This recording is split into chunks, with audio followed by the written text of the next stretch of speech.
ومرضى المسلمين.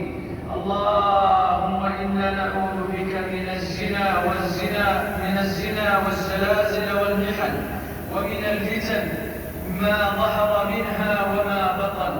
اللهم إنا نعوذ بك من سيء الأسقام. اللهم إنا نعوذ بك